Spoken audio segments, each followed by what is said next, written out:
All right, I am super excited to meet with you guys today. This is going to be a complete working session. So I'm sorry that you don't have tables. You're going to have to use your knees wisely. But we are going to leave here today with a complete business plan. Not like a bunch of ideas, not like a bunch of things that maybe you'll look at later. A 100% complete business plan. This packet's going to look yucky by 2024 because you're going to have referred to it so much. So thank you so much for your time today. Thank you to Brent Gove and the team for inviting me. I'm excited to be here. On the very first page, we're going to talk about your roadmap to success. So a lot of people complicate business planning, and I was one of them. So when I was an individual agent, and the highest sales I ever got to was 60 homes in 6 months. And the only reason I did it in 6 was because I had a baby. So I had a really good reason to get it done. When I was trying to plan my business, there was a few things that were just always up in the air. How am I going to find more people to sell houses to? And then how am I going to get more referrals, right? It's nice to always write in your plan, oh, I'm going to sell 100 homes next year, and 50% of them are going to be referrals and 60% are going to be listings.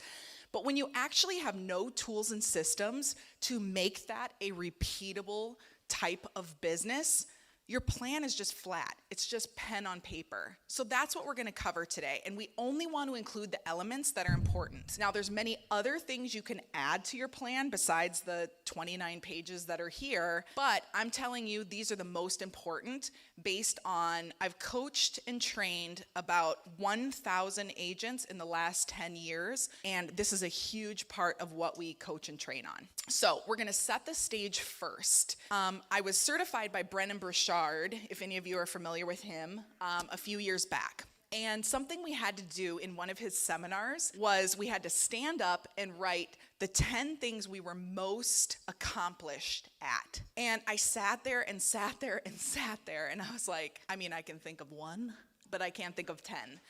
And he made us do it. And then we had to stand up in a group of 10 other strangers and repeat, what we achieved. And so at first I wrote things like, I love my family, I got married, I had a baby, and then I was like, well, yes, those are great, don't get me wrong. But those aren't really big life achievements, especially for business, right? And so that's why we're gonna start with, what did you achieve? What can you celebrate? Because when you know what you're great at, it's pretty easy to make plans to continue the greatness instead of coming from a mindset of, oh my God, the market sucks, and I just hate real estate, and my in-laws are coming for the holidays. Whatever all those are that you've got stuck in your head, let's get them out. Let's talk about all the things. So we're gonna set the stage first. Then we're gonna remove any obstacles. And let me tell you, this is my favorite exercise. I really had about 20 pages on time management, and I had to take it out because you guys would have been like, yikes, that's a lot. But when we remove all these obstacles and all these things that stand in our way and identify them, we can solve them. It's like magic. So we're going to go through that, and then we're going to talk about the 5 models. The 5 models that help you create your business plan. If you have these 5 things in your plan, you're going to sail through 2023. And then lastly, we're going to put it all together. Vision, plan, and goals. And we're going to do some numbers. We're going to do a little bit of writing on what kind of systems, tools we need in our business, what things we need to add. But we're going to break it down from a 3-year to a 1-year to a 90-day plan. That was where I really had a lot of problems as well. I would write an annual plan, and then I'd say, okay, by 6 months, I should have half of the plan done. But I didn't take into account any seasonality. I didn't take into account, for me, you guys don't have this problem, but, we get dumped on with snow. So I don't even want to leave the house till about April 15th, tax day. But you guys don't have that problem. But you have to think about even your MLS seasonality, right? You guys probably have, maybe you think this is winter right now. I don't know. Okay. I left South Dakota, it was 15 degrees, so I was like, I'm gonna wear a tank top and shorts today. But anyway, we're gonna put all that together so that you can run in a 90-day world. And it's not a new concept, but to actually do it might be, because common sense is not always common practice. So we want to put it together for you, all right? All right, let's get going. Let's start with vision. So like I said, instead of me sitting up here just preaching at you for hours, I'm gonna have you do the work. And I will walk around as well. So that way if you have questions, I wanna answer them for you. If you know the person you're sitting beside and you're like, shoot, that's my team leader, and I didn't really want to say I was leaving the team. Don't put that kind of stuff in your plan. Don't put that stuff. Put the good stuff, okay? And if you need to get up and move right now, no problem. But let's just start with vision and creating the highest, grandest vision possible for your life, because you become what you believe, right? Oprah Winfrey, she always says the smartest stuff. So I put it in here. It's a great quote on vision. So turn to the page looking back. We're gonna start there. We're gonna write only 5 top accomplishments. Don't put things like having a baby, even though it's great, getting married. Put some really big accomplishments. Think of this. Think if your family had a crest, right? Like, remember when people used to have a crest? Like, not like the Ralph Lauren one, but like a real one, and you had it, wear it on your jacket. Like, that would include accomplishments, right? They used to have like little things that would mean something on their crest. Those are the accomplishments we're talking about. Maybe it is, I'm not even gonna guess, and I'm not gonna give you mine. You write down your 5, because they're true to you. So we're gonna take a few minutes. Go ahead and write your 5 top accomplishments. Okay, let's keep going. So as you're thinking back, you also have to think about what challenges did you have. So let's think about just 12 months looking back, and what are those challenges? And I want to tell you that the market was not a challenge, so you can't put that. It was either your mindset or your activities were the challenge or something else. It's not the market, because the market is just a thing, so you can't put that down, right? It's not an excuse, it's a thing. So what challenges did you have? What stood in your way? And if most of us are honest, it probably was mindset. A lot of us had, we go through peaks and valleys of a good mindset, a bad mindset. It depends on what we're putting into our mind, what we're listening to. So write those down. What challenges did I have? Also, don't put the government. Yeah. Anybody want to share something that they learned or a challenge they had? Hi there. Should I stand? All right, cool. Hey, everybody. So I lacked confidence in public speaking, so I know, surprise, right? I joined Toastmasters, and it's changed my life. And thank you. I invite everybody to join Toastmasters. It's amazing. So yeah. Awesome. That was a good one. Really, really good. And I love that you did something about it, right? You joined Toastmasters. Definitely, as real estate agents, we all should. Very, very good. Okay, turn the page. We're going to talk about moving forward now. So now we know where we've been. Give yourself a little pat on the back for the accomplishments. Woo! We know our challenges. We understood what got in the way. Now we're going to move it all forward, right? Let the past go. Let's move forward. So this is a strategic business assessment. I'm actually going to go through each one of these with you, and I have a challenge for you. Do not pick number 3, because number 3 is sort of that meh in the middle that you're not really answering. So if you think it is a 3, is it a little bit more of a 2, or is it a little bit more of a 4? So I'm going to challenge you not to pick 3. We're going to assess your business 4 different ways here, and this is really the theme for everything. We're going to assess your business based on attracting. How many leads and people are you attracting to your business? Conversion. How many people are you converting into a client? Deliver.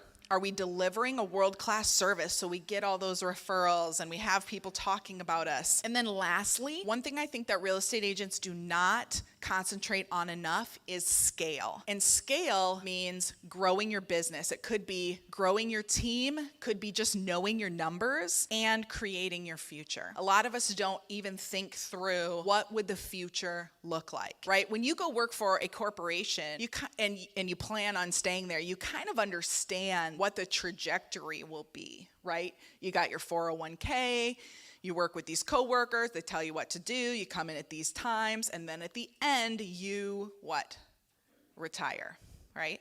But in real estate, that's not really a thing. We don't really retire, right? Unless you've made plans to scale. So let's start with the very first part. So I want you to mark these because we want to get an assessment of where your business is currently so we can move forward. First one, we have a system for past clients and Sphere that consistently generates inbound referrals. And the word consistently is important there. Number two, we have a system for generating listing opportunities outside of our database. So if right now your business is primarily just referrals, then you probably don't have a system for generating. Number three, we have a system for generating buyer opportunities outside of our database, so you can turn it on. Number four, we have a system in place for managing and converting leads that are followed by all.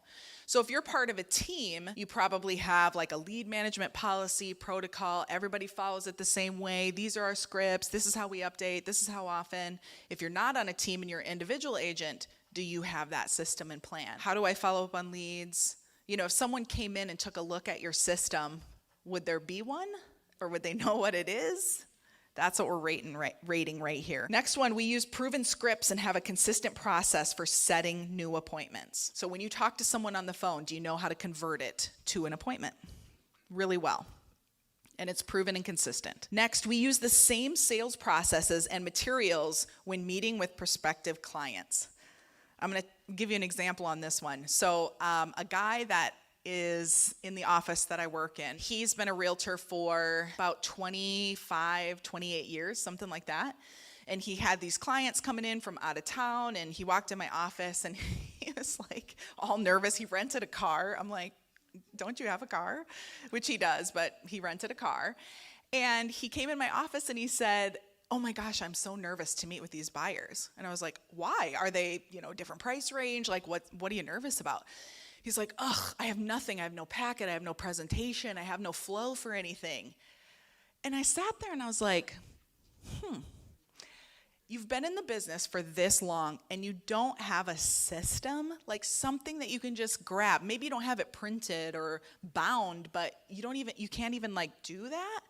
So that's what we're looking for, guys. When we're rating ourselves and as we're creating our business plans, there's no shame. I'm not making fun of him. I'm saying it's more the norm than not. And that's what we want to get to. We deliver consistent high-level service to our active buyers and seller clients. So we have a level of service. We deliver that same service to our under contract buyer and seller clients. A lot of times this one gets marked like a 4 or 5 because you have a transaction coordinator and they're so good at consistency and we are not. Next, we use technology at a high level in our business, but we do not get distracted by squirrels. Don't you put a 5. I know you get distracted by squirrels. Here's a perfect example of squirrels. I have an Apple Watch on, a Whoop band, an Aura ring. Here's my phone. I mean, I couldn't be more connected to, I don't know who's, the outer space than anybody. Next, we have a clear 3-year plan and know the best way to achieve that goal. We've got it dialed and locked. I take monthly breaks to delegate tasks that aren't serving me or my business at the highest level. Next, I consistently crush my quarterly rocks by fulfilling my weekly commitments in my top 3. Quarterly rocks are this 90-day plan that we're going to create. So these are your big projects for the quarter, your rocks, or any big projects. Next, I'm following economic model that allows me to build a truly sustainable business. So what's your economic model? What buckets do you have? How much are you spending on marketing? How much are you spending on people? And how much are you spending on other, right? This is your economic model. You understand what that is. Next, we know and track the key leading and lagging indicators in my business and review it regularly. I track my net worth and have been making moves to systematically increase it. I have a documented, effective recruiting plan that consistently generates prospects. I have a documented onboarding and training plan that gets hires to perform at the highest level. On my way here, the Uber driver was like, oh, what are you doing in town, right? All those things. And I said, I'm going to go to a business planning session. And of course, he knew the building and he said, I'm a realtor. I'm like, what? That's awesome. Oh my gosh, okay. And so he said that his team leader is an awesome producer, but has no training for them, right? And it's probably the case a lot of times. Sometimes when we're really great producers, it's really hard to take those skills and what we do, because we usually don't do the same things every time, and then transfer that to the people that are putting their trust into us. And so that's what we want to create. This duplicatable plan. It doesn't have to be a standard operating procedure of 500 pages, nothing like that. It's not core values that you paste on the wall. It's not those things. It's how do I take basically like a business in a box and I move it over and plug you into it. That's what a repeatable plan is. And then lastly, I have a clear weekly and daily cadence on my team or as an individual agent, and a thriving culture of productivity. All right, add those up. How many ones do you have? How many twos do you have? Fours, fives, no threes. Just like count, not like 1 + 1 +, well, that equals, but not 5 + 5. Just count how many fives, count how many fours, twos, and ones. And maybe you can visually see it, but when you get this number, any system, any line here that's rated a 1 or a 2 is really a red zone. And the red zone means that these are the things that we got to work on in 2023 in our business. We've got to put these things into place. And if like everything's a 1, A, you're too hard on yourself, probably, or B, you got to get to work. Like you got to do it. And then if you have 4s and 5s, that's the green zone. And I didn't even give you any yellow zones because we had no 3s. So 4 and 5, that means you're good there. You're probably naturally great at whatever that is. It's kind of we'll talk about your zone of genius, but it's like that thing that you love to do. So for me, I love creating systems and tools. And even when I was a kid, I had systems for how I played Office. My Barbies, they were all like, I was probably like OCD, but my mom didn't tell me. But like they were all in like, career order and like long hair, short hair. It was weird. But how else? Am I going to move them forward, right? But I love systems. I love to create a system. I'm not awesome at following them though, but I am great at creating them and great at getting buy-in from others who I am leveraging to follow out these systems. So you don't have to be awesome at everything. And if your business is mostly a 1 or 2, don't feel bad. You know what it means? Improvement. It means you are on your way up. We're going to create everything that you want. All right. Yeah. Woo. Let's woo for that. Okay. Next, what do you want your business to look like in 2023? We're going to go through this really quick. So just like a minute or two, what I really want you to put is like, what does it feel like? What does it look like? How many people do you have? Just quick, like anything that's in your brain. Even if it sounds nuts, write it down because it's already in here and your brain will work on what's in your head. So let's put it all down, everything you want in 2023 for your business. Even if it sounds nuts, let's put it down. Sorry, I apologize about the slides. I have slides, but I'm forgetting. So that's what happens when you run everything on Zoom now, right? If you guys were all in like computer screen little boxes, then it would feel normal for me right now. All right, we're going to talk about delegation. My favorite. Hopefully yours too. All right, turn to the page that says Delegate to Elevate. So Delegate to Elevate is one of my favorite exercises. And the reason is I actually created a document that's called Delegate or Die, but I didn't want to be creepy, so I just thought, I'll use the Delegate to Elevate. But I'm happy to send you guys the Delegate or Die. At the end, I'll actually give you a link. You can put your names in. I'm not going to spam you. I will just send you all the documents. I'll send you a fresh one of this. We'll send you any documents that we talk about for free. No problem.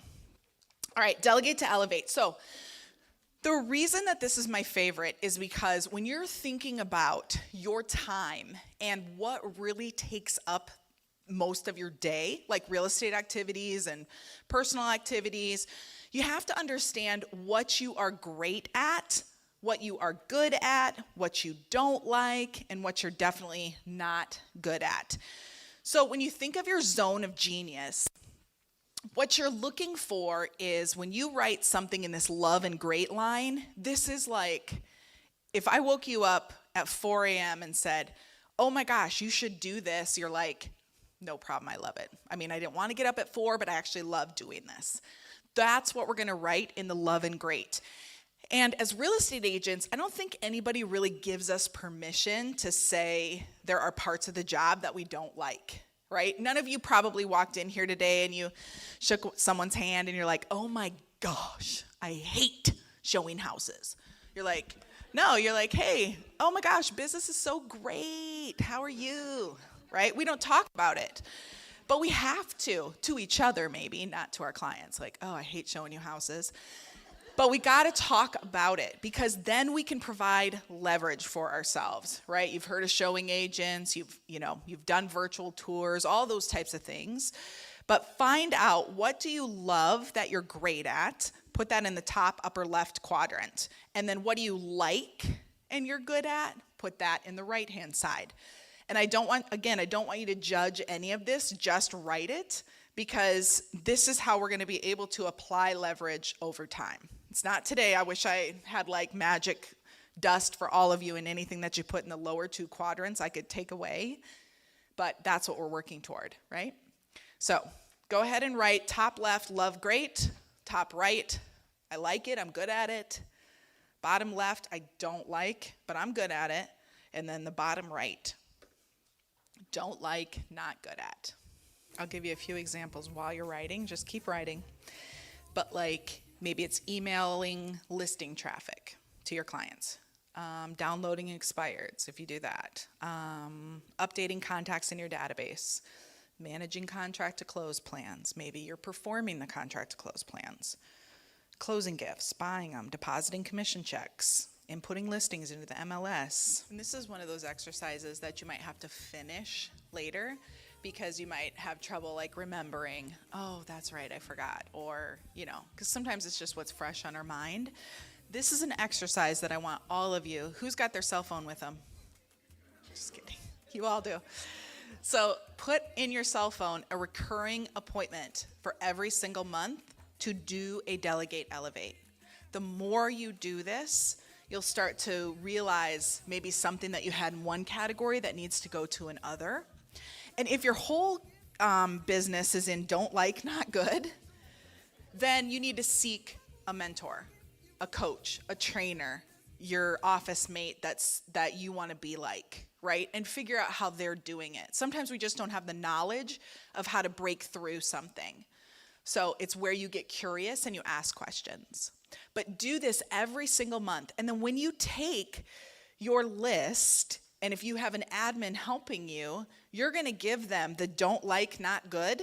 And you're going to say, hey, I need help getting these off my plate. You're probably not able to do all of them yourself. Is there a company we can hire? Like if you're the one creating your own presentations every single time you have a listing appointment and you're printing them and you don't have something bound, glossy, ready to go, or on your iPad or laptop or whatever, you can have a company do that, right? You could have somebody else create that. It doesn't even have to be your admin. So even think outside the box on that. What can I automate? I'm all about automation. What can you automate? You want your business to run like a well-oiled machine. And when I was creating my team, the one thing I could not get out of my head was, if I spent a month on the beach, could my business run without me? Or would it like completely implode? And then number 2, how would I know it was running well? Right? You have to have some type of scorecard. You have to understand. You have to be able to look at it. So that's your goal. Whether you want to hire other people or not, you need leverage and systems. So that's what you're thinking about, right? Most of us have watched the movie The Founder with McDonald's guy Ray Kroc. And one of my favorite parts was when the 2 McDonald brothers were out on like the playground basketball court, and they're like chalking all the little like things, and then they're like turning and they're like ketchup, and they're figuring out what's the plan. And it wasn't just for their business, right? They would franchise it. So if someone came to you today and said, I'll pay you 7 figures for your team or your business, Would you have a business to sell them? You know, is it something repeatable? Are you making a profit? Do you even know? That's what we're wanting in this exercise. We want to understand our business enough so we can apply things to it. So make sure and put that in your phone. Actually, everybody just take out your phone really quick and do it, because you won't do it when you leave. So let's put it in our calendar. What's today, the 17th? So December 17th, you need to do this again. So put it in your calendar, hit recurring every month. All right, got it in your phones? Sweet. It's going to change your business, I promise you. This one thing. If you guys get nothing out of today and you do this and that business assessment before, your business is going to look so different next year, you're not going to recognize it. All right, next. The next page talks about a time study. And this one excites everybody, because I'm going to ask you to write down what you're doing every 15 minutes. The whole purpose of a time study is not to come from a place of what am I doing wrong. It's to come from a place of how am I spending my time. So when you do a time study and you look at it, you should do this for 14 days. And yes, it sucks the whole 14 days. Because you're like, where's my piece of paper? You got to carry this packet around. You can't do it in your phone, can't do it electronically. You have to use a pen. It's weird. So when you are doing your time study and you do it on the weekends and you write when you're sleeping, and what you're going to discover is that there's these things that are either pulling you from what you were focused on before, or you will see ADD on paper. Because you'll be like, whoa, did I just like check my email, check my phone, check my email again, get on my computer and check my email, and then I did the CMA, and then that guy called, and then I had to show a house, and I was like, crap, I forgot to schedule the appointments. And then I went back and checked my phone for email. So when you see that written down, you're like, okay, I need to figure this out. No wonder my brain is like my phone with notifications. It's like constantly pinging. It's because we're allowing our focus to be multiple places. So when you write this down and come from a place of what can I do to improve, it's amazing what happens.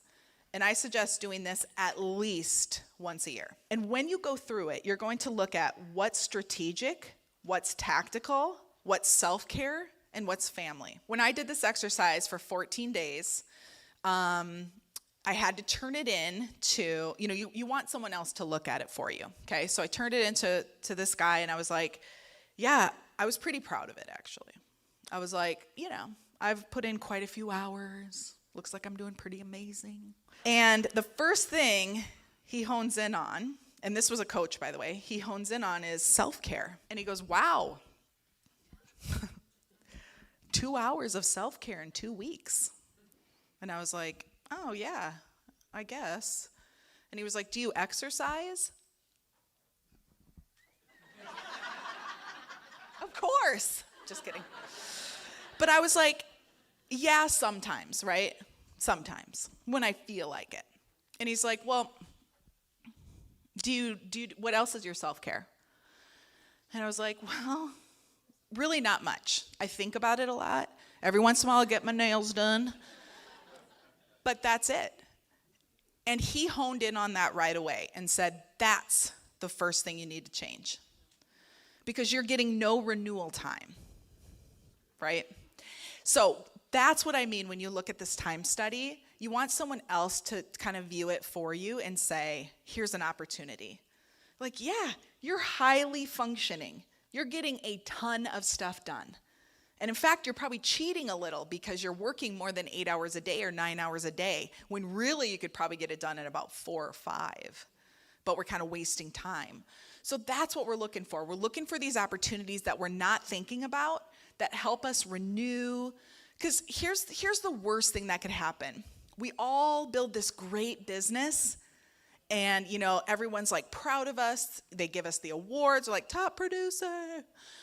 But then you lost your family, or you made a ton of promises that you never kept, Or your friends are like, they don't even like you, to be honest, because you're not a good friend. When you're with them, you go out to eat, you do whatever, you're like on the phone, or you're like texting. You're like, sorry, just brain surgery over here. You know? And so at the end, you don't have the relationships that you wanted, and the journey was not fun. That's why we get burnt out. And I got burnt out 3 times in my business where I almost didn't come back. And that was the problem. I didn't enjoy any of it. I thought, I'll just grind through this. I told my husband like 100 times, just let me work, it'll be fine. And then Saturday mornings when, I have 2 little kids, which now they're 13 and 15, but when they were really little, I'm not spending time with them. I'm almost annoyed that they're like asking me to feed them. Because I'm like, do you know how much work I have to do? And they're like, no, don't care. And I know I can see some faces that I sound like an awful mom. I'm not, I'm really a good mom. But yeah, it's like, what happens? And I want to be honest with you guys because I want you to be honest with yourselves. And sometimes we're not. So I spent a lot of time not enjoying the journey. And luckily my family is amazing and my friends are great. And they just helped me through it.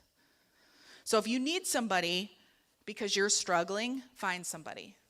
Find a therapist, find a friend, get a new friend, whatever it takes.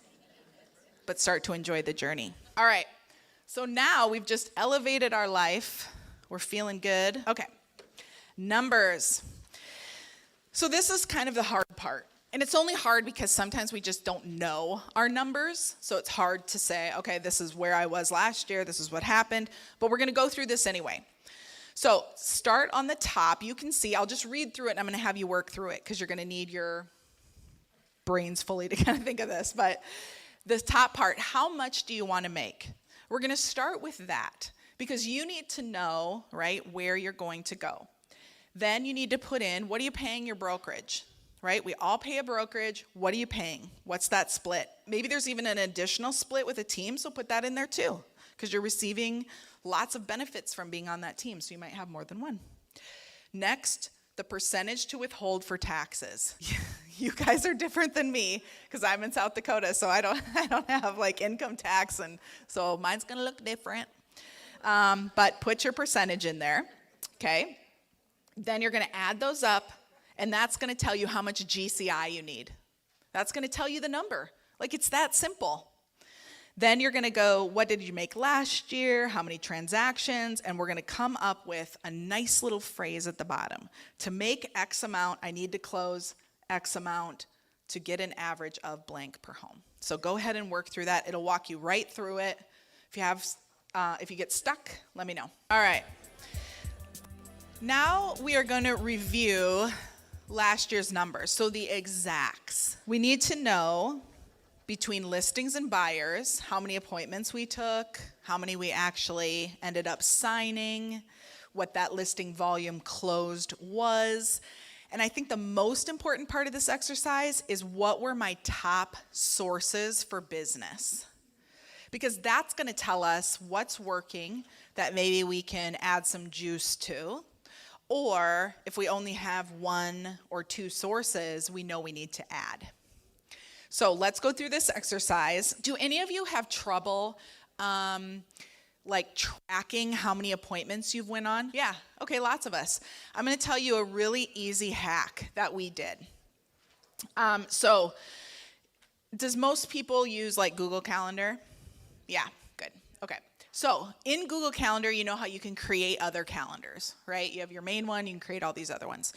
Create 2 more calendars. One's called appointments and one's called closings. What you're gonna do then is every time you set an appointment, you can either set it on your personal calendar or on this appointment calendar, but here's the key. Here's how you tag the appointment. So when you're typing into the appointment, you're going to put SA or BA, seller appointment or buyer appointment, okay? And you have to write this down because it's not on your document. But SA or BA dash the client's name, So whatever their last name is, whatever it is, dash, where'd you get that lead from? Realtor.com, SOI, Open House on Duluth, whatever it is, lead source. And then if you're on, if someone else helps you with appointments or whatever, then you have to put your name at the end of it, right? So like if you're on a team, you'd put dash Stacie because it's my appointment. Then you're going to invite yourself. So if you put it on the appointment calendar, invite yourself, your personal calendar, that way it goes on there. Or if you put it on your personal calendar, invite the appointments calendar.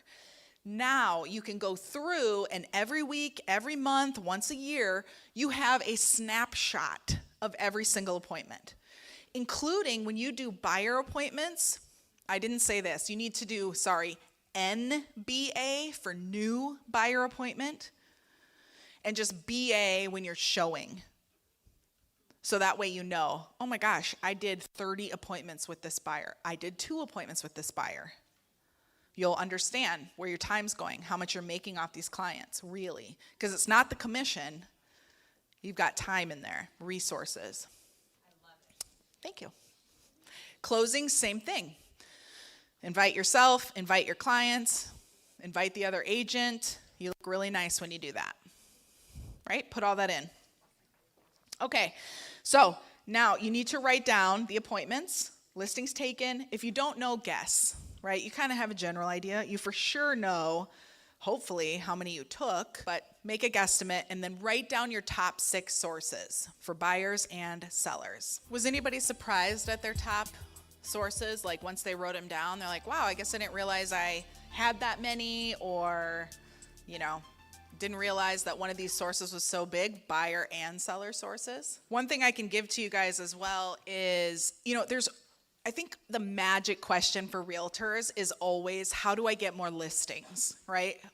How do I generate listings? What are the sources, right? And there's really no magic pills out there, but there is we put this list together from, like I mentioned, the agents that we were coaching and training, and looked at their business plans, where are you getting all your business, what's working, what's not, and we have about 18 lead sources to get listings. So I will give you guys that list as well, but just to go over it really quick, actually I'll go over it when we're doing our actual plan in case you want to add them to your plan, since I don't have it on the slides. But just so you know, when you're looking at your business and you're looking at, how do I generate more? There really are only a few things that work.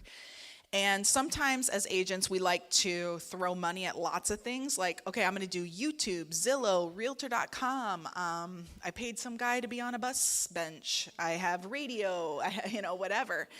But really, when you track your ROI on those things, which is much easier when you do like the calendar appointments, like I said, or you're using some type of system to track your business, you can actually see what gives you a return.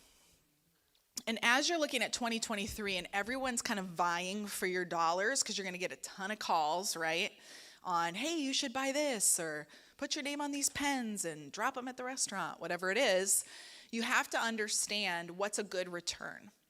And on average, you're looking for a 4 to 10 times return on anything you spend your money on.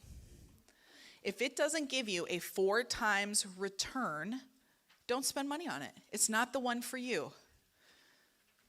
And so when you're looking at lead gen, like online paid lead gen is such an easy example to use, because Zillow's calling everybody. Realtor.com's calling everybody. And so if you invest in that or have in the past, you have to look at not just, because what's their big sales tactic? If you sell 1 house, it'll pay for it. If you sell 2 houses, it'll pay for it. Okay, well, neat. But that's not really your return, right? So that's where you have to track. And I was not naturally a good tracker. I didn't even really understand what I was supposed to be tracking. So the team, your brokerage might have something that tracks for you. An easy tool that we use was called CTE. And CTE is just a spreadsheet where you can track your sales, you can track your ROI, you can track your efforts. I think it's like $29 a month. It's not expensive. It's not a paid ad. I have nothing to do with CTE. But it was an easy way for me to see my return on investment. And so then I could say, okay, my online leads right now are actually only returning at, let's use an average of 2 times, okay? Okay, so then I can look at it and say, is it Zillow's problem, Realtor.com's problem, everybody's paying for these leads now, or is it that I don't actually have a lead conversion strategy, so I have no idea what I'm doing? I don't answer my phone. I don't follow up, okay? Then you either have to commit to that or let go of that lead source. And it's gonna feel like you're up here on stage naked without online leads if you love online leads. But really what you're doing is just exposing what's already there. So it already wasn't working. And you just gotta be honest with yourself. Why give them money if you're not gonna do it? There's no need to. They'll be fine. They're good. We had a meeting with Zillow and talked about the top agents for Zillow that were closing the most. And do you know what the average is for Zillow? Everybody thinks Zillow leads are like immediate. They call me, they're ready to buy. They call me, they're ready to buy. Guess what the average was for a lead from Zillow? These are Zillow stats from the time they get on the site to closing once they're assigned to a realtor. So they're assigned to a realtor to closing. 6 months. What else? 1 year. What else? What else? 2 years. 2 years and 2 months. How many of us follow up with an online lead? I mean, really follow up, not just the little drip campaign you put them on. For 2 years and 2 months. Me neither. So that's where you got to track. That's where you have to know your numbers. Okay. We're going to switch gears a little bit. We're going to talk about branding. This is something that was never really put into business planning, like the business planning that I had, or the business, when a lot of people teach business planning, they don't talk about branding and auditing your social media. And we're going to do that because it is such a big source now, right? TikTok, Instagram, YouTube Shorts, Facebook Stories, Instagram Stories, Reels, all the things. And it is now your website. Your realtor website is your Instagram feed, your posts on your feed. So how many of you are optimizing that? Maybe not as many. One, like me. I wasn't either. In fact, here's another tip before we get into branding totally, is all of the videos that you shoot, if you're, any of those, TikTok, Facebook, Instagram, whatever it is, YouTube, shoot them on your phone or a camera, on Zoom, whatever it is, not within the app. Because your account gets shut down because some bot decided to say you're not you, or they decide to report you, or you violate community standards, whatever it is, and it's gone, right? The pictures you took of your kids, all those things, it's gone. Get it on your own phone. You need to own your own data. And the only reason I know that is because last December, I go to log into my Instagram on my phone and it said, you've violated community standards. And I was like, I don't even post enough to violate a community standard. Like, I'm in there scrolling, but I'm not posting a lot. And my whole account got taken away. And so then I wasted 2 weeks trying to get it back. And you have to take a picture of yourself, saying you're yourself, and you have to put some weird number on there, and you're like, and you send it to them, and then they don't respond. And then you lost it. You lost your followers. You lost all of it.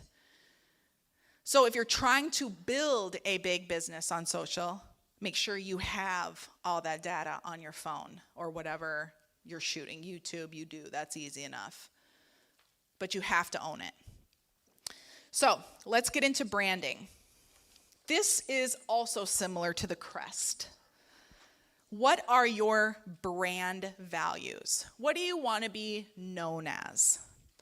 What is it that you value most? Look at this list, and we're looking for 5 top brand values. This makes it really easy then.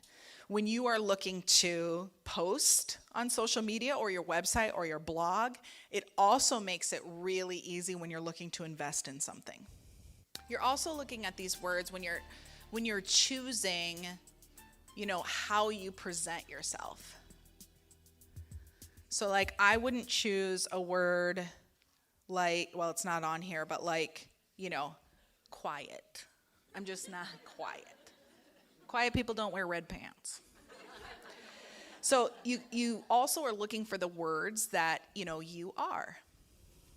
Creativity, energy, engagement. I know, only 5. 5 for now. You can add later when you're at home. Maybe you're direct. You're like high D. You can hardly handle this business planning session today because your D is like off the charts. Right? That. Directness. All right, we're going to go on to the next part. And the next part is the elevator pitch, right?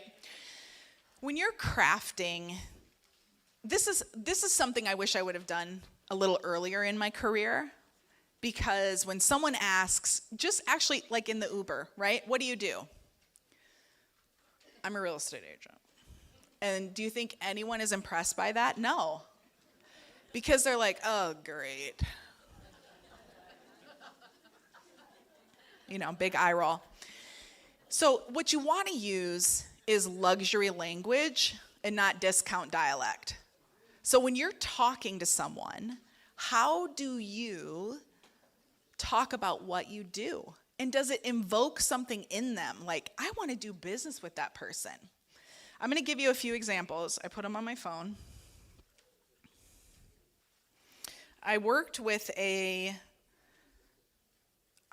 I forgot even what she called it, but it was like elevator pitch, but she had really some cool name for it. I wish I wouldn't have forgotten, but I did. But she challenged me to come up with, better ways to talk about what I do. All right, now let's hope I can find it. I might have to look for it while you guys are working through it. Oh, here, I found it. All right. So here's some examples. This is what she challenged me to do. You use words that are in your branding, right, that you just chose to describe what you do. So here's some examples that she worked through, and I worked through. I alter and disrupt the traditional real estate career by designing a purpose and legacy while creating multiple income streams. Or I could say, I'm a real estate coach. They're like, yay.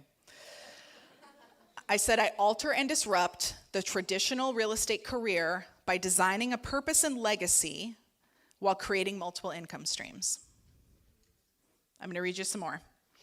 I discover ways to create your purposeful and legacy building real estate career while earning multiple income streams. That was part of my thing. I provide real estate leaders that are burnt out by traditional real estate practices a way to transform from burnout to legacy building and help them. Oh, sorry, that was the end of that one. I improve realtors' legacies by educating them on team structures, organizational systems while transforming their income. I provide real estate leaders a path to multiple streams of income while eliminating burnout. I assist real estate leaders in transforming from burnout to a strengthened purpose while living out your vision. I increase real estate leaders' career satisfaction by improving their vision, providing support systems, and a community. I enhance real estate leaders' vision by providing support systems and a tribe of empowerment while providing a path to multiple income streams. So you get the point.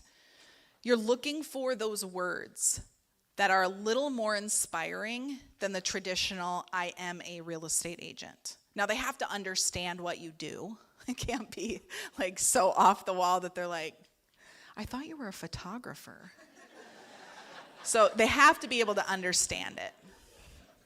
So let's start working through our elevator pitch. And this is so important because a lot of times people look at us as a commodity because we display ourselves as a commodity.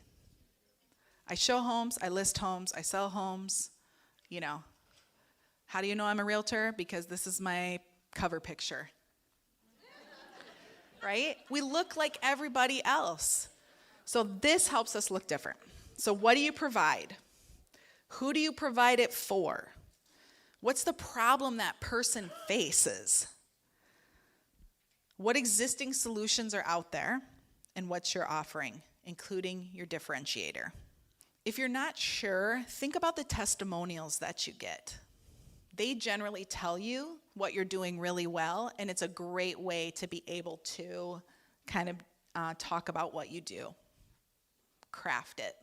You can also just use like the bottom square to sort of brainstorm if it's hard to kind of do it in order. We'll work on this here for about a couple minutes. Okay, how we doing? This one's tough. And somebody asked me about getting a list of kind of like the words that I was saying before.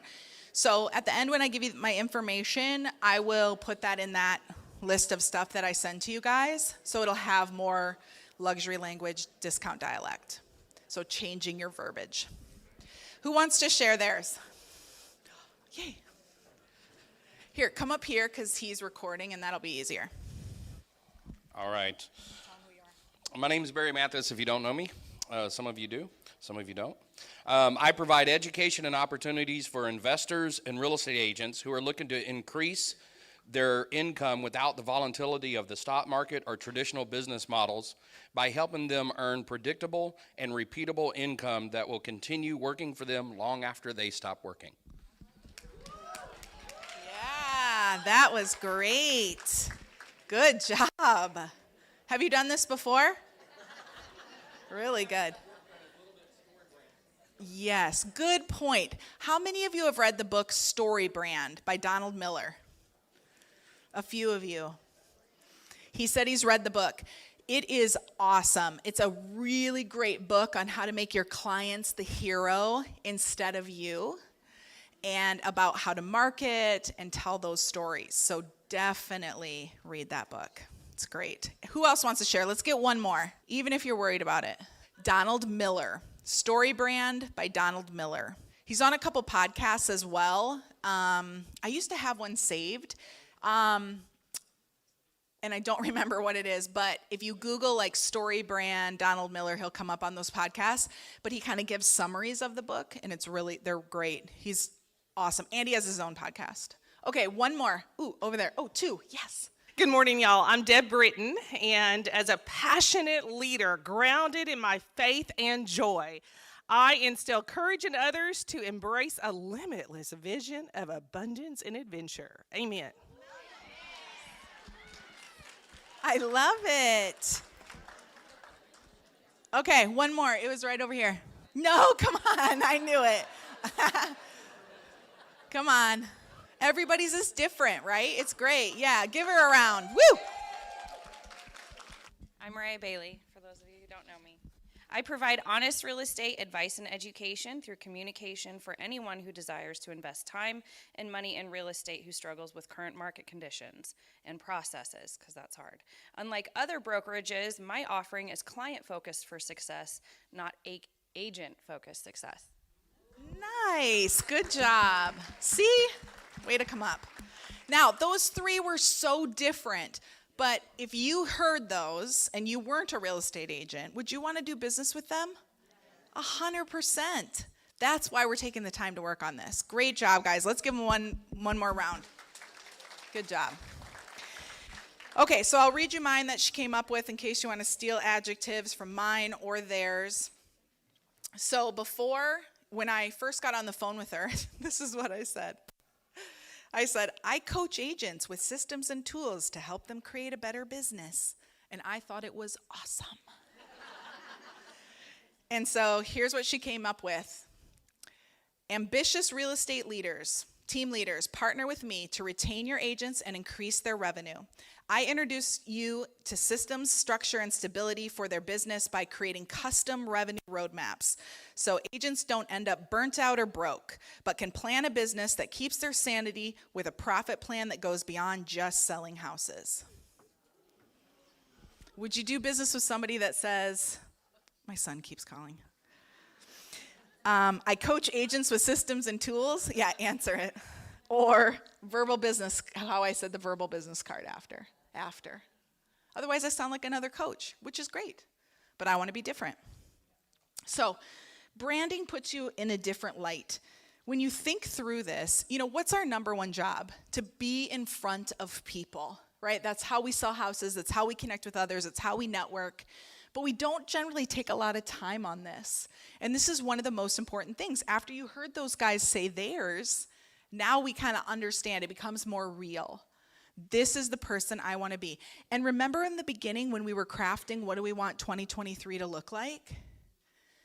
Normal real estate agents aren't going to get that. But agents that are here, taking the time like you guys to business plan, thinking through all the strategies for a true business, you're going to make it happen. So thank you for taking the time to do this and coming today, because your business is going to be way different next year. And you're going to beat out the competition. Woohoo! Stacie for president. Just kidding. Yeah. All right, let's jump into marketing. If people like you, they will listen to you. But if they trust you, they'll do business with you. Love it. I know I had so many great quotes that I'm not showing you. Sorry. Yes. There you go. If people like you, they'll listen to you. But if they trust you, they will do business with you. Mr. Ziegler. All right, let's talk through our avatar. Probably most people know what an avatar is, right? Our ideal client, our ideal person, our avatar. It's who we're talking to. I struggled a long time figuring this out because to me it seemed like I had to pick one person, meaning are they buying or selling? Do they already live in my area or not? Are they buying a high-priced home or a low-priced home? Are they married? Are they single? Do they have kids? Do they not? But what we're really looking for, the easiest way that I could identify my ideal person was by thinking who was my favorite client to ever work with. And what is it about them? It's not necessarily who they are, what they did, the house they bought, but it was how they treated me, how we did business together, what collaboration looked like, right? Maybe even later on, I continued to, have coffee with them or sell them more homes. That's your avatar. So think about that for a second. And when you're designing what makes you different that attracts that person to you, because they did business with you for a reason. Maybe they came because someone referred them. You met them in the line at Starbucks. You both were on a committee. Maybe that's how you met them, but that's not how you kept them.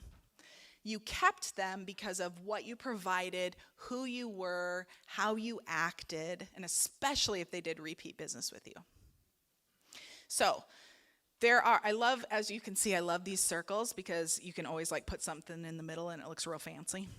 So at the top, when you're looking at what buyers and sellers want, right? That's what everybody's solving. Then on the left-hand side, what do you do exceptionally well? And then what's your competition do exceptionally well? And we're not looking for what everybody's doing. We're looking for what makes you different. And that helps you with everything that we've done so far. The branding, the social, the videos, the connecting with people, finding your ideal client. That's the person you're talking to. They understood what made you unique and appreciated it. That creates your ideal person.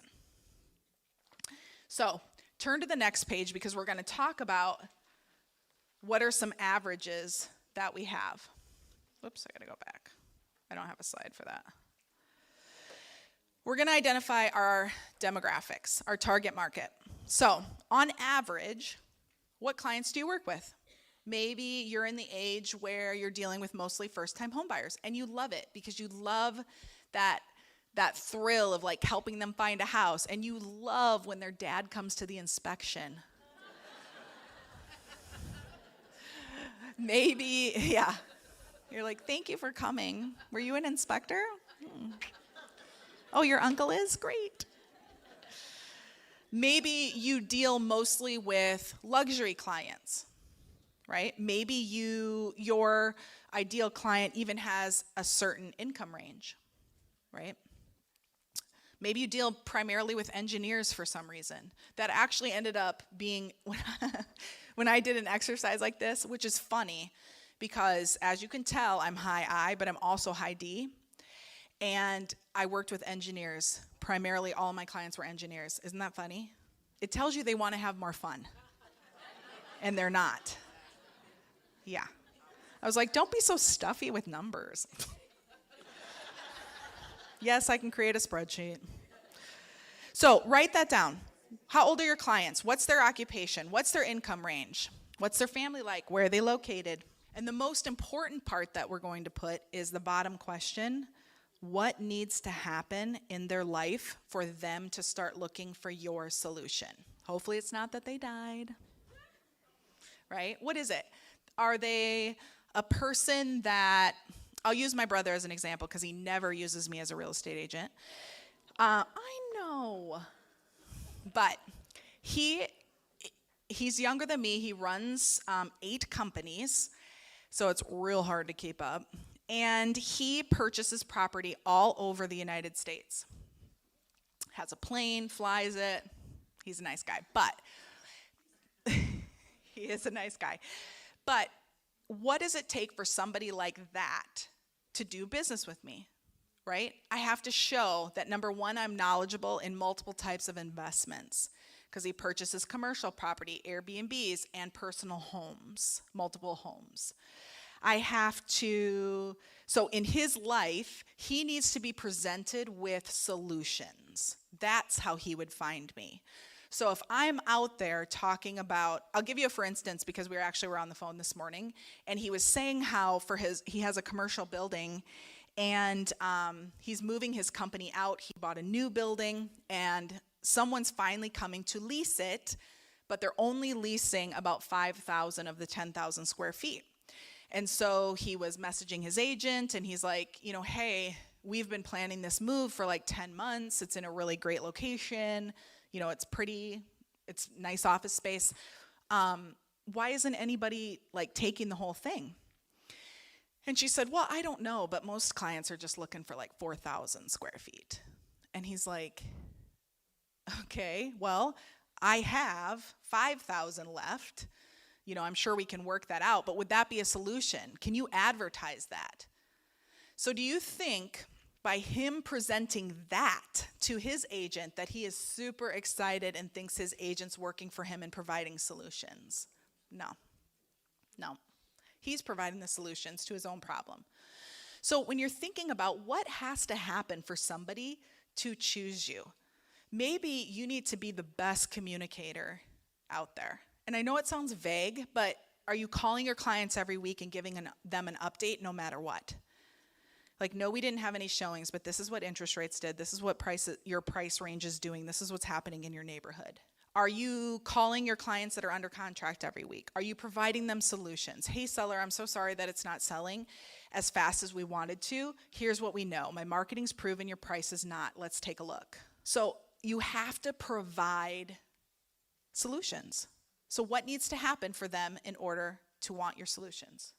And it's a little more complex than they need to want to buy or sell, right? Maybe they have a familial change. Maybe their business is growing. Maybe they need to know that you can help them with real estate all over the country, because we can provide a referral agent, right? Yeah. How many of our clients know that? I don't even think it crosses my brother's mind. And I guess I've never said anything now that I think about it. So when we get done, I'm going to call him. But right, we are agents, but we're not just local agents. We are real estate agents. meaning we get to help people with their most important asset, no matter where it's located. So, go to that question if you're done with the first part or having trouble with the first part. What we need to know is what needs to happen for them to look for you. Someone needs to maybe say you've done a good job and you've told them that you're available for new clients. It can be simple like that. Most of my engineering clients came from a company that was hiring in our area, and I met with the owners of the company and said, I want to be your agent of choice. When you have all these people coming into your company, you're not controlling the message. I can help control the message. I can sell them on the community. I can give them all the school information, everything they're interested in, and I will help sell your company. Here's what I know about it, but tell me the story. And he was like, well, this is great because, people in my company are just referring random agents. Let's get you to HR. Because if you can help sell my company and the area, you're of huge benefit to me. So that's how I started working with so many engineers. So be creative. If you're looking to serve a certain type of client or, whatever it is, that's what we're working on here. So go ahead and write some of that down. And on the next page, it's going to talk about what are you helping them achieve and what objections are they going to have to working with you. We'll take a few minutes on this, probably about 8. A little longer because you're going to need some thinking time. All right, we're going to jump forward. How many of you have done a SWOT analysis before? Yeah, like your strengths, weaknesses, opportunities, and threats. This is a pared down version on the next page of a SWOT because we're actually doing just the threat part. So all of you probably have identified an agent in your market who may be in this room that is your main competitor. Maybe every time you're talking with a friend, they're like, oh yeah, I saw, blah blah's video, and you're like, neat, great. I tend to not have a poker face, so when someone mentions the name of the agent, I kind of like roll my eyes, and I don't mean to, very nice person, but it feels like everything I do, they do, right? Maybe you feel that too. So what competitors do you have and what's their competitive edge? Or maybe you're an individual agent and in your market is a agent that seems to have like an unlimited marketing budget.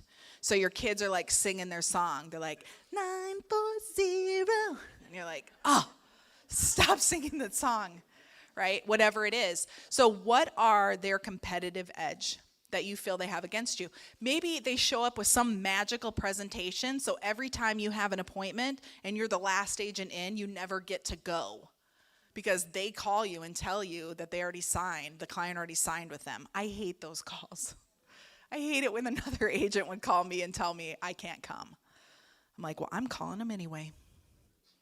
So what's their competitive edge? What is it? Is it some type of marketing? Is it a guarantee? Love it or leave us. If you don't agree with how we do business, and you can leave us at any time, just give us a 24-hour notice.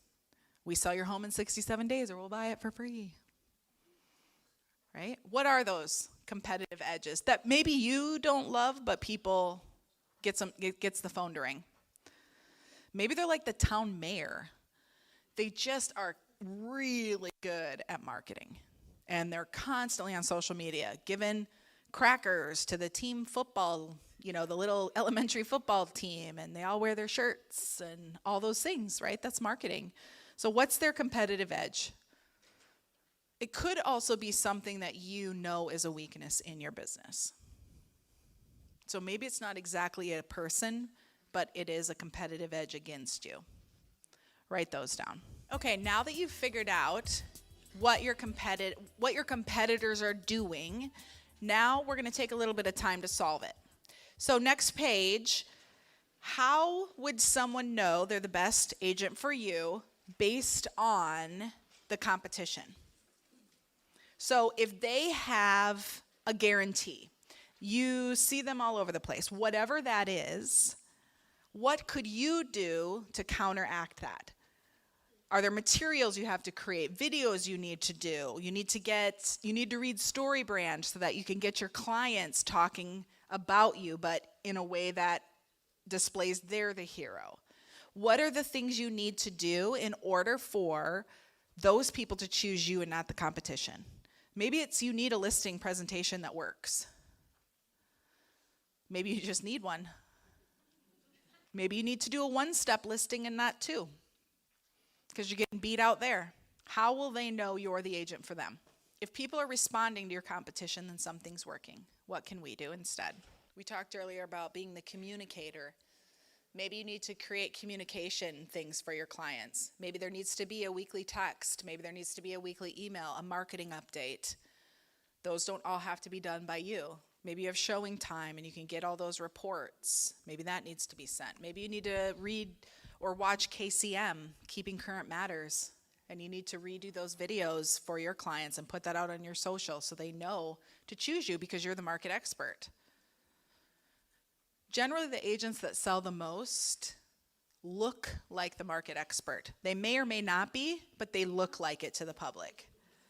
Right? It's just like the guy that sells all the cars here. There's probably the guy, whatever his name is. What is it? Oh. And he's the one on all the commercials, and he's also got the slogan, and he looks like he sells the most cars. And maybe you didn't even want that kind of car, but you're like, well, we better go check out Jimmy's. Right? It's like ingrained in your head. You want to be that. You want to be the people that everybody's looking for and talking about. All right. Let's move on, because I want to spend a lot of time on our last two parts, not this part as much as the next part where we go over our goals. We're going to do a quick audit. The quote from Warren Buffett, it takes 20 years to build a reputation and 5 minutes to ruin it. And if you think about that, you'll do things differently. So we're going to talk about auditing everything that we have out there.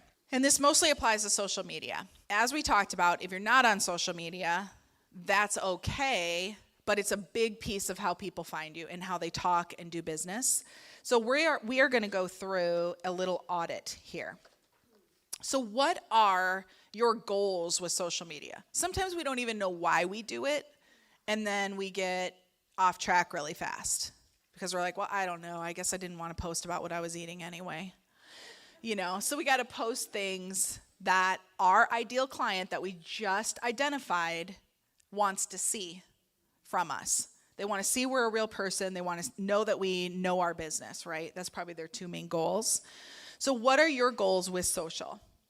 Is it to increase awareness about your brand? Do you want to attract people to you?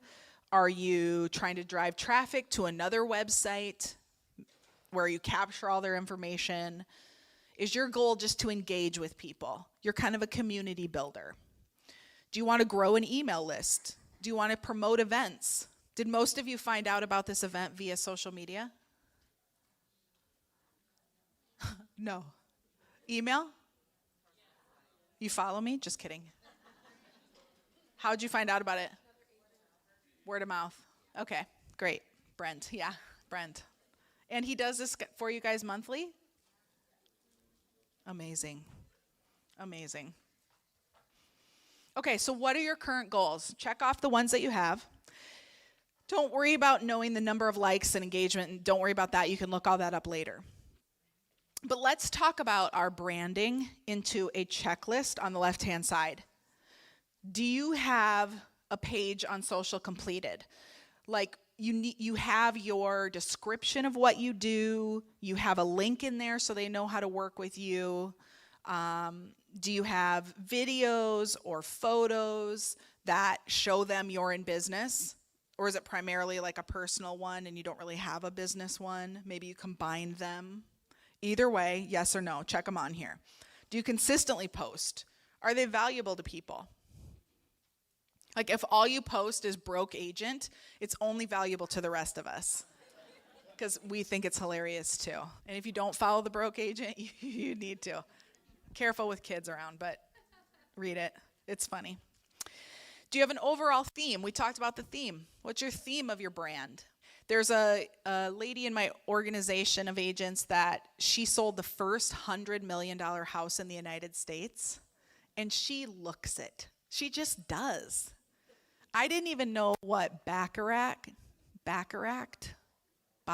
See, I don't even know. She was like, oh, my logo looks like that. I'm like, it totally does. No idea what that was. It's just not my echelon of people, right? So she looks at, her branding feels like that. How she talks and dresses, and she goes to the Cannes Film Festival, like, yeah, it's just her. And she's not being fake about it. That is who she is. So her branding matches that. On the right-hand side, if you know your engagement, are you responding to comments? Are you answering messages? If you're not getting any engagement, then that's a really good place to start.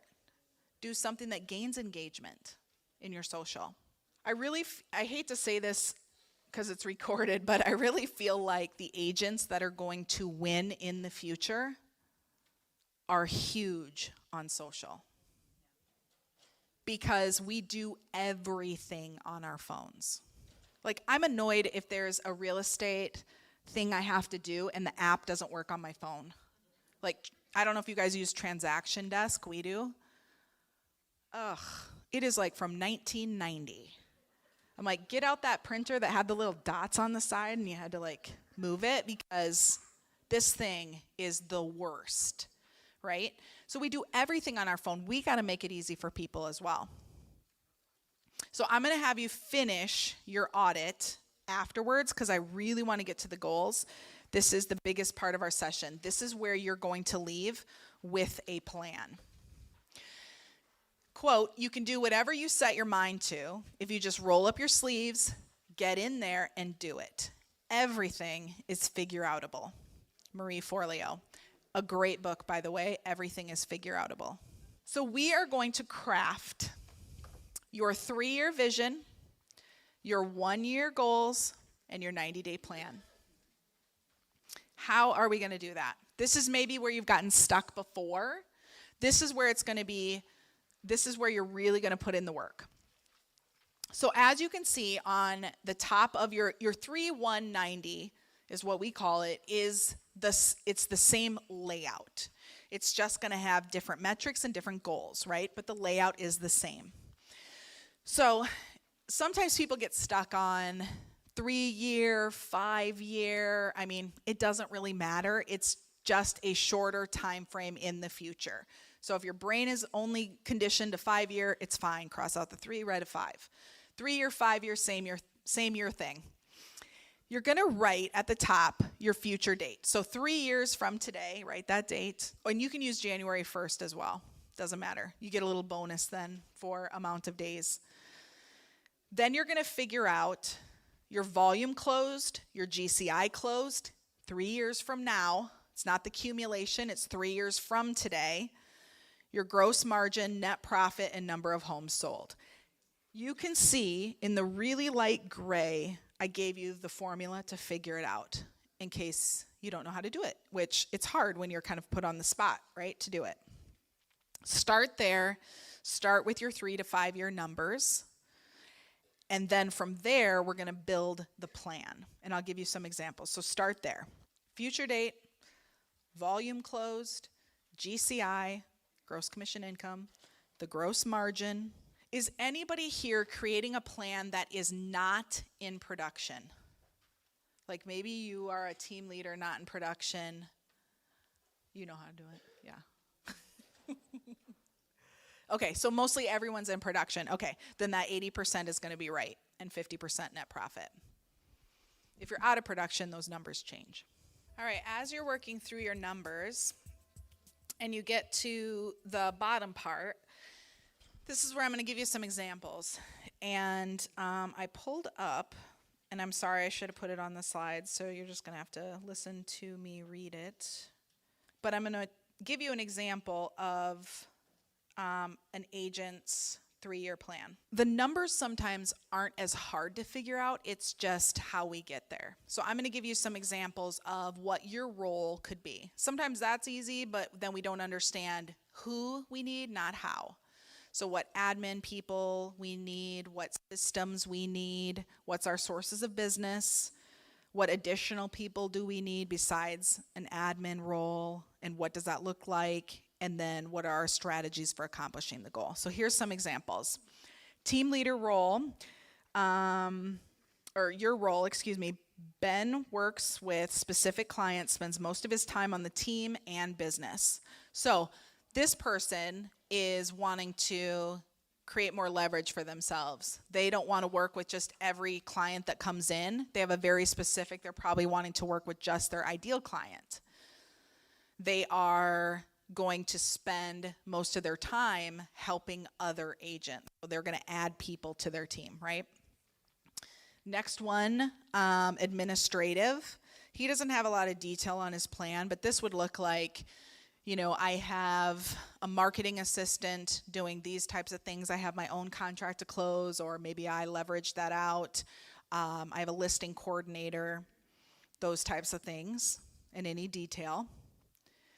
Systems needed. Remember when we did that business assessment? You know exactly the systems that you need. Was more of your red in things attracting business to you? Was more of it in conversion? Like, you don't have a problem necessarily with leads or people, you know, coming to you some way, but maybe you just don't follow up, you don't have a system in place. Those are kind of the systems that you need. To give you an example of an admin, when I was growing my team, the year we hit 220 sides, we hired our second admin. So that's the power of having systems that do the work for you. Or if you're a person that struggles with holding someone else accountable, you're like, I don't know. I don't really know how. I don't know what to hold them accountable to. The system holds them accountable. So remember when I mentioned CTE, or some way to track your numbers? And if you're paying for leads and you don't know if you or other agents are really following up with them, then you use the system to hold it accountable, because the system tells you whether it's working or not. Process over people. Blame the process over blaming people. So the only way to get to 220 sides with one admin is to have really great systems. Contract to close, dialed in. She helped with marketing. She helped with client parties. We did a 60-touch system every year. She was our listing coordinator, which we sent out, you know, brownies when they listed with us. We sent them flowers. She had to coordinate the photographer. That's other things as well when you're looking at people needed. Are you out there measuring the property? Could your photographer measure for you? And before you get all worried, like, well, I'd be on the line if they put the wrong measurements. That's why it says, you know, it's to the best of our knowledge. But can someone else measure for you? How many times are you going to the property? You know, what are other ways to get people to help you?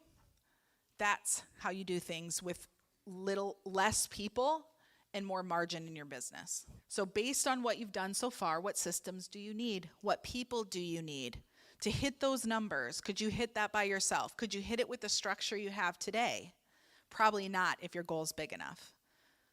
So take a few minutes on this 3-year vision. If you need help, come up here and I will give you some examples or ideas or help you through something. Okay, how's everybody coming with our 3-year? Some questions you might have. On the bottom of the 3-year vision, where it says your role, admin, systems, sources of business, people needed, that is part of your 3-year plan. The admin, your role and admin role is the roles that you're going to play, not the who. So it's not like, okay, I need 2 admin under admin role. It's what are the roles that they fulfill. They do my social media, they do contract to close, they do my marketing systems, they are responsible for 20% of my referrals in my business. Whatever those are, and then the people needed is who do I need? I need a photographer, I need somebody to measure, I need a sign guy, I need 2 admins, listing coordinator and contract to close. I need a marketing coordinator, I need whatever it is. That's the part where it says people needed. So I know that was kind of confusing. Also, on your numbers, where it says number of homes sold, the calculation is incorrect. So I actually pull this from the Excel spreadsheet that we use, so I'll send you guys the Excel spreadsheet, and it calculates it for you. But we start sometimes with number of homes sold because that's easier to figure out. So once you figure out your number of homes sold, GCI divided by the commission, then you can work down. So it like start at the bottom and go down. So if you were having trouble with that, I'm sorry. I messed that up. But I'll also send you the spreadsheet so you can pop it in. Okay, as you're working through your 3-year, here's how we get it to a 1 year, okay? So sometimes 3 years feels fluffy. It's like, well, I'm not super connected to that plan because I don't know what I'm doing in 3 years. I have no idea.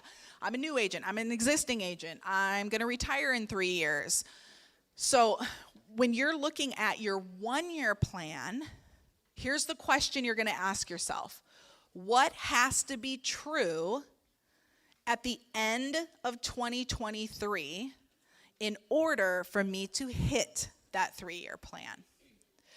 So if one of your goals was to sell 50% more homes than you sold the year before, okay? If that was your goal, what are you going to have to do by the end of next year? You're going to probably have to add some type of lead source or get much better at conversion.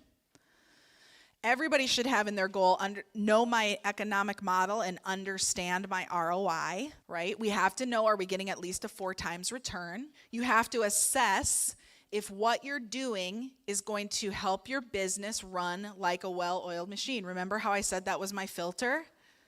What can I do to get everything to run like a well-oiled machine? Maybe you need some type of scorecard or tracker so you know what's happening in your business truly.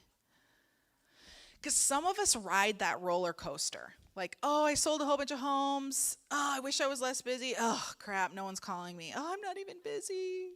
Oh, I'm too busy, right? We ride that. But you know what? We have to be the thermostat and not the thermometer. So set your emotions at a certain temp and don't ride it up and down. How you do that is by knowing your numbers, because the numbers don't lie. So maybe there's a few things. One of your strategies then for your year plan is, what are the 5 numbers I need to know so that if I was on a beach for a month, I would know if my business was healthy? You'd have to know what? How many leads are converted? How many appointments are being gone on? How much money do I have in the bank? How many closings are coming in the next week? How many new appointments am I going on? Did I say that one? You have to know like those things, right? That would tell you if your business is healthy. We ran what was called a scorecard every single week. Have any of you read the book Rocket Fuel or EOS? Okay, write that down in your strategy. If you have an admin that you are expecting to be the director of the universe, read that book. And don't get too caught up in the titles in the book, because as you actually run a system like this, what it is an entrepreneurial operating system. And if you've been in real estate long enough, you've heard of Floyd Wickman. His son is one of the creators of EOS because he took over his dad's business and it was a complete mess. So that should make you feel better too, because he was doing lots of coaching and his business was a mess.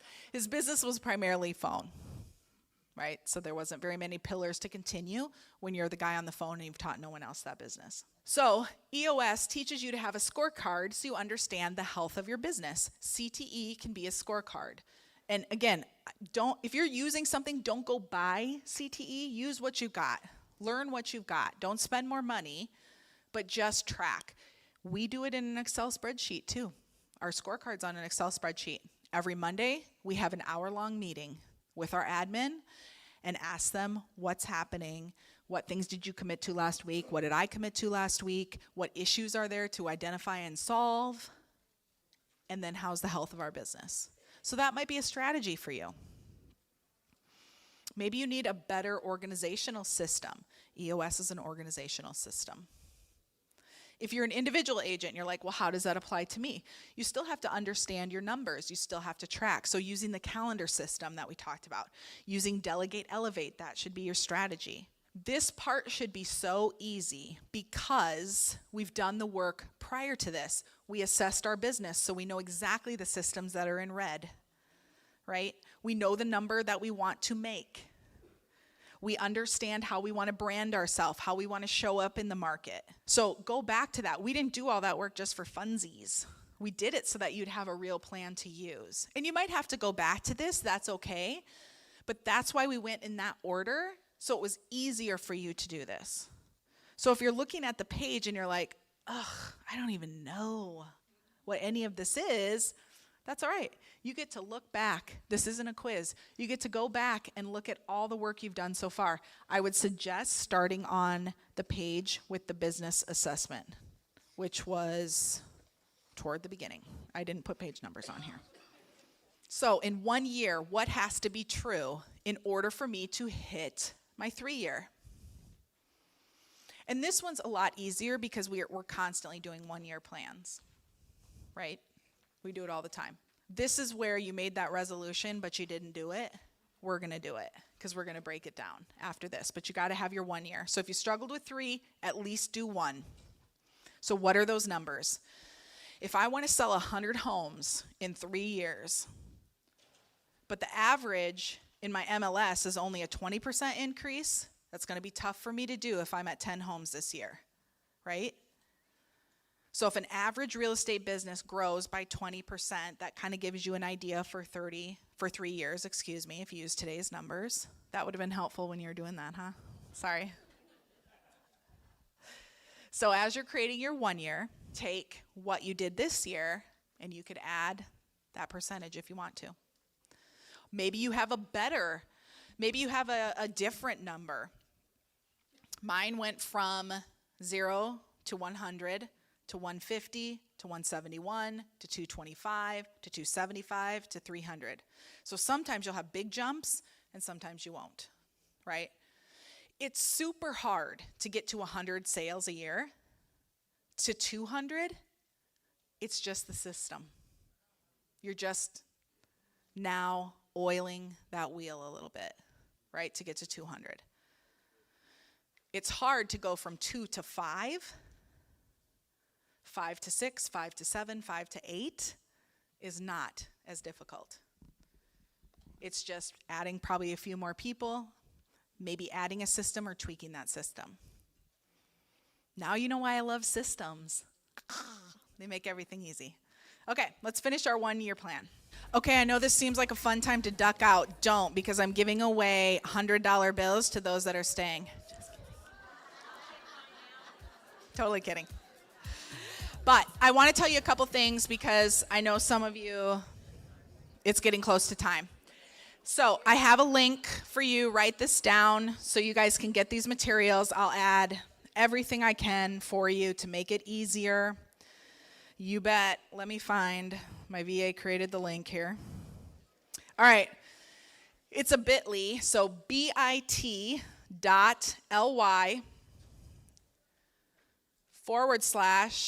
/ S as in Stacie, P as in Peppa, just kidding, Peterson, and then free tools with an S.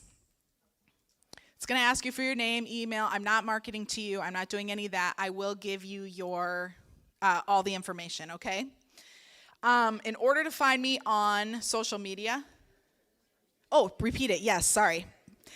bit, like bit.ly